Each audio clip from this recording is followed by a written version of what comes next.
Por mais que tudo pareça ir de mal a pior, as verdades bíblicas que estamos desvendando são uma fonte de esperança. Uma esperança de vida e vida eterna. Deus te ama e quer te salvar. Essa é a mensagem central no Apocalipse. Existe esperança para os seres humanos.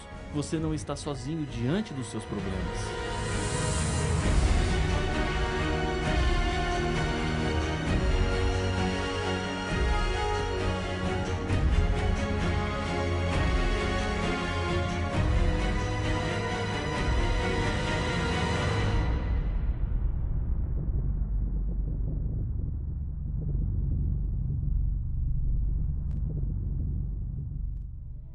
Deus quer, mais do que qualquer ser humano, colocar um fim em todo mal e sofrimento.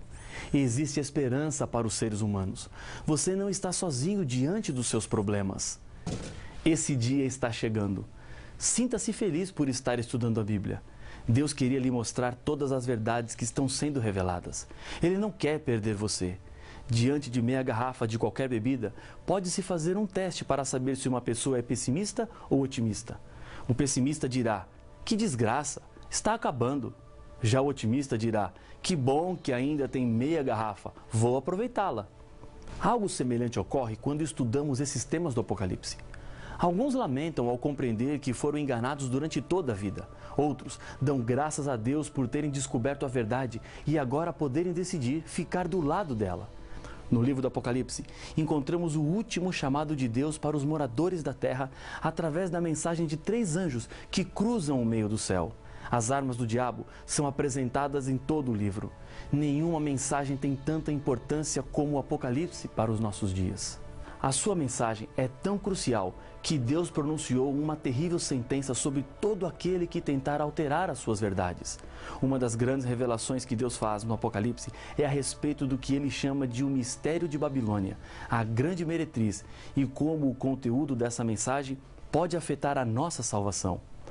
João, o autor do Apocalipse, em uma de suas cartas diz o seguinte: Filhinhos, já é a última hora.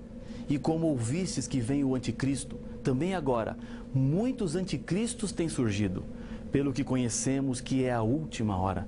1 João capítulo 2, verso 18. O texto não fala de apenas um anticristo, mas de muitos. Anticristo é aquele que se coloca contra Cristo. O diabo é o inimigo de Cristo e ele tem muitas formas de apresentar-se, usando diferentes instrumentos e disfarces. Por isso, muitos anticristos lutam contra Cristo. Existem 2 maneiras de colocar-se contra, dentro desse contexto do grande conflito entre Deus e o diabo. A primeira é atacando e perseguindo. A segunda não envolve violência, mas é possível destruir Jesus, projetando uma imagem falsa dele, assumindo seu lugar, fazendo-se passar-se por ele.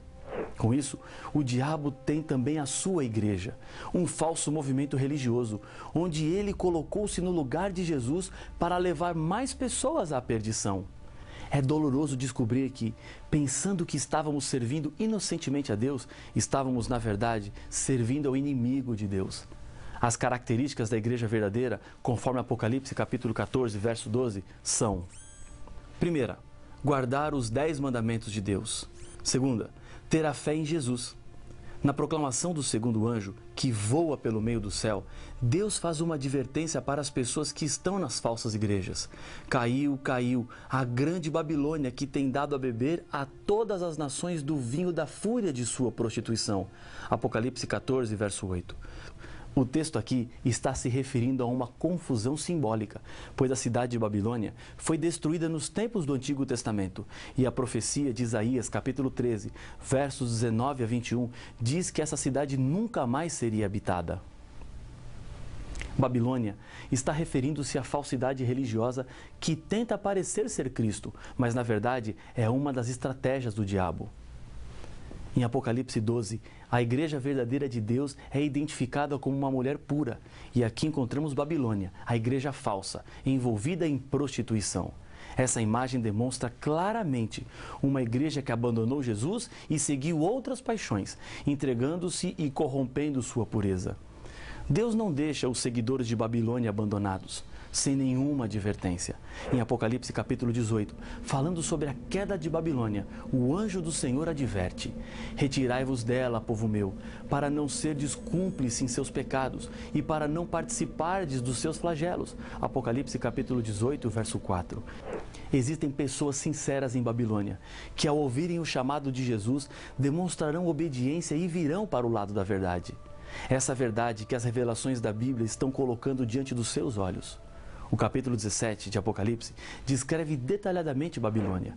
O anjo vem e apresenta-se dessa maneira a João: vem, mostrar-te-ei o julgamento da grande meretriz, que se acha sentada sobre muitas águas, com quem se prostituíram os reis da terra, e com o vinho de sua devassidão foi que se embebedaram os habitantes da terra. Apocalipse capítulo 17, versos 1 e 2. João continua descrevendo sua visão. Agora, transportado para um deserto, ele vê uma mulher montada em uma besta escarlate, besta repleta de nomes de blasfêmia, com 7 cabeças e 10 chifres.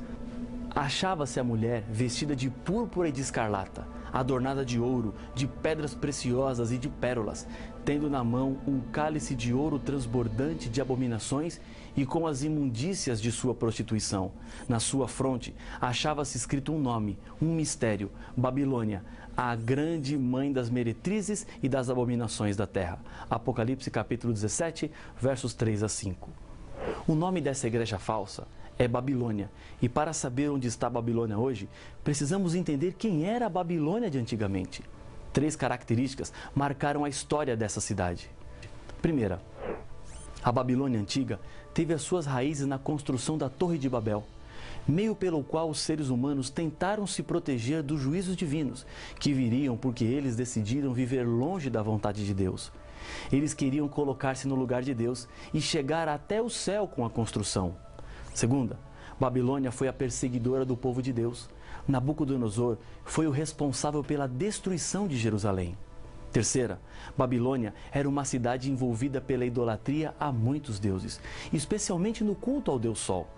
Essas características nos esclarecem sobre o movimento de Babilônia nos últimos dias na história desse mundo. Existe um poder religioso colocando-se no lugar de Deus, reivindicando para si prerrogativas que são apenas de Deus, como o poder perdoar pecados e nunca errar? Existe um movimento religioso que perseguiu o povo de Deus no passado, que queria viver de acordo com a Bíblia? Existe um movimento que promova hoje o culto ao Deus Sol, mudando o dia de guarda do sábado para o domingo? A resposta a todas essas perguntas é sim. E você consegue facilmente identificar a Babilônia moderna. A profecia de Apocalipse 17 apresenta também outras características da igreja falsa. Ela está sentada sobre muitas águas, diz o verso 1. O próprio livro do Apocalipse interpreta o que significa. As águas que viste, onde a meretriz está sentada, são povos, multidões, nações e línguas. Apocalipse capítulo 17, verso 15. Essa mulher também se prostituiu com os reis da terra, conforme apresenta o verso 2. Isso quer dizer que essa igreja conseguiu o apoio dos reis e governantes de todas as partes do mundo. Ela embebedou os habitantes da terra com o vinho de sua devassidão, apresenta o verso 2. Vinho é o suco de uva fermentado. Na Bíblia, é usado como símbolo das doutrinas erradas, que geralmente não passam de tradições humanas. É possível, pela Bíblia e os movimentos religiosos que se associam à Babilônia, identificarmos algumas dessas doutrinas que foram adulteradas. Deus, na Bíblia, nos revela o que Ele exige da sua igreja verdadeira. Guarde os 10 mandamentos da Bíblia de Êxodo 20, que foram escritos em tábua de pedra pelo dedo de Deus. Respeite e guarde o dia santificado pelo Senhor, o 7º dia, o sábado, conforme Êxodo 20, verso 8, Isaías 58, verso 13. Não adore ídolos e imagens de escultura, conforme adverte o 2º mandamento, Êxodo capítulo 20, versos 4 a 6, Salmo 115. Se prepare para a volta de Jesus, o momento do grande encontro, quando o mal será para sempre destruído. Essa promessa é a grande razão da existência do nosso mundo. João, capítulo 14, versos de 1 a 3. Ensine que os mortos estão na sepultura e aguardam a ressurreição, que acontecerá apenas quando Jesus voltar. Eclesiastes, capítulo 9, verso 5. João, capítulo 5, verso 28 e 29. 1 Tessalonicenses, capítulo 4, verso 16 a 18. Ore a Deus em nome de Jesus, que é o nosso único intercessor. João 14, verso 13, Salmo 65, verso 2, que confesse os pecados a Jesus, pois ele morreu no lugar do ser humano e pode limpá-lo da culpa do pecado. 1 João 1, 9, capítulo 2, verso 1 e 2. Tenha a Bíblia como regra de fé e prática. João capítulo 5, 39, Apocalipse capítulo 1, verso 3. Cuide do corpo, não usando alimentos considerados por Deus como imundos, deixando de lado o uso de bebidas alcoólicas, fumo e drogas. 1 Coríntios capítulo 3, verso 16 e 17 e Levítico 11. Deus espera que o homem adore apenas ao Criador, pois somente Ele é digno de adoração. Apocalipse capítulo 14, verso 7, Êxodo 20, verso 3. Tenha como mediador apenas Jesus Cristo. 1 Timóteo capítulo 2, verso 5. Babilônia adulterou a verdade e espera que a igreja guarde mandamentos de homens segundo tradições de homens. O segundo mandamento foi tirado e o 10º dividido em 2. Respeite o domingo sem base bíblica, que na lei dos homens tornou-se o 3º. Adorem, rezem e venerem ídolos e imagens de gesso e madeira. Colocou-se assim intercessores entre os seres humanos e Deus, que nada fizeram pela nossa salvação, assim como Jesus fez, porque ele enfrentou a morte de cruz. Não acreditem e nem se preparem para a volta de Jesus. Assim, continuem vivendo do modo que estão vivendo, como se nada diferente fosse acontecer. A ideia de céu, inferno, purgatório, ou seja, que existe vida logo após a morte. Que as pessoas orem a homens, a santos e acendam velas para quem já morreu. Que confesse os pecados a homens e deles busquem o perdão. Que coloque a tradição acima da Bíblia, dando a um ser humano a autoridade de mudar ou dizer o que é certo ou errado. Coma de tudo e beba de tudo. Que adore a criatura, aos apóstolos e a santos, que são escolhidos pelos próprios líderes religiosos. Que Maria seja colocada como mediadora, assim como Jesus Cristo é, e o batismo de crianças. Babilônia também embebedou as pessoas com seu vinho. Quando uma pessoa está bêbada, não percebe o que faz. Muitas coisas são feitas sem se preocupar com as consequências. Esse é um sério convite para revermos os fundamentos da fé bíblica. Não devemos crer simplesmente porque os nossos avós criam assim, ou fazer algo porque todo mundo faz. A Bíblia está nos mostrando de onde viemos e para onde vamos. Pode parecer chocante a Bíblia falar coisas tão duras e contundentes de uma igreja, na qual muitas pessoas pensavam que estavam servindo a Deus. A advertência divina é direta: retirai-vos dela. E Babilônia tem também as suas igrejas filhas, ou seja, essa igreja gerou outras igrejas. Se existem mãe, existem filhas, que de alguma maneira se parecem com a mãe. Algumas das doutrinas das filhas não provêm da Bíblia, mas da mãe. São igrejas que conservam alguns dos vícios e a conduta religiosa equivocada da grande Babilônia. No verso 6 de Apocalipse 17, a Bíblia diz: Então vi a mulher embriagada com o sangue dos santos e com o sangue das testemunhas de Jesus. O texto fala novamente sobre a perseguição. Babilônia, em um momento da história, foi intolerante com os cristãos fiéis, pelo único motivo de que eles não aceitavam seguir as tradições religiosas e preferiram obedecer à palavra de Deus. Ao mesmo tempo, existem pessoas sinceras e inocentes que ainda não perceberam a verdade descrita pela profecia e continuam em Babilônia. Essas pessoas precisam sair de lá para que não se percam. Estou lhe apresentando tudo isso porque existem verdades que você precisava saber. A história do planeta já está chegando ao fim. Não há mais tempo para dúvidas. A voz de Deus está sendo ouvida claramente. A Bíblia está à disposição de todos que querem, para não serem levados pela opinião dos homens. O Apocalipse é direto e identifica a igreja que pretende ser de Deus e não é. Quando Jesus esteve aqui, deixou uma descrição sobre a sua volta.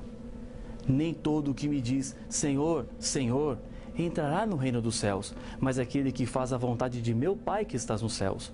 Muitos naquele dia hão de dizer-me: Senhor, Senhor, porventura não temos nós profetizado em teu nome? E em teu nome não expelimos demônios? E em teu nome não fizemos muitos milagres? Então lhes direi explicitamente: nunca vos conheci. Apartai-vos de mim, os que praticais a iniquidade. Mateus capítulo 7, versos 21 a 23.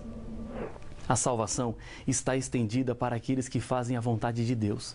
É possível praticar iniquidade achando que está servindo a Deus. Em um julgamento, para ser justo, os culpados devem ser condenados.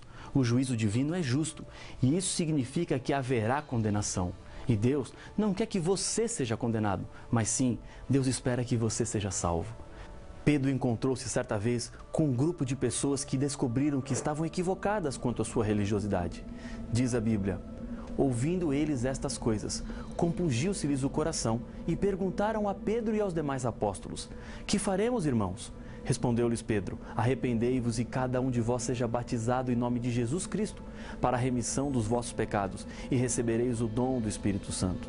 Atos capítulo 2, verso 37 e 38. O batismo representa o começo de uma nova vida e um novo caminho. É abandonar o passado e viver a verdadeira fé bíblica.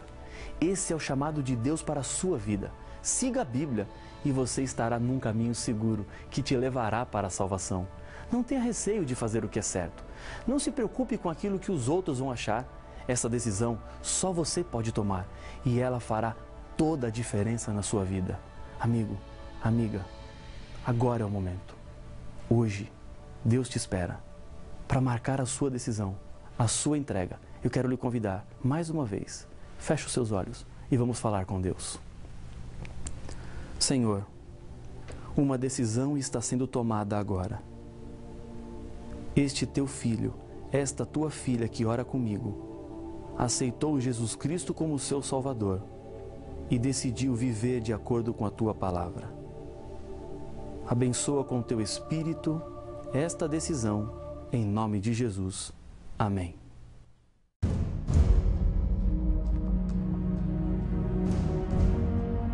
O livro do Apocalipse está cheio de promessas ao vitorioso.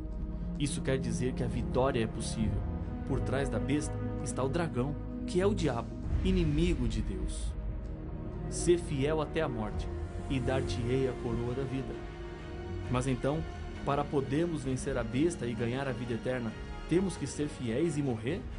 Deus não prometeu estar conosco em todos os momentos? As respostas para suas dúvidas se encontram no próximo episódio de Apocalipse, o fim revelado.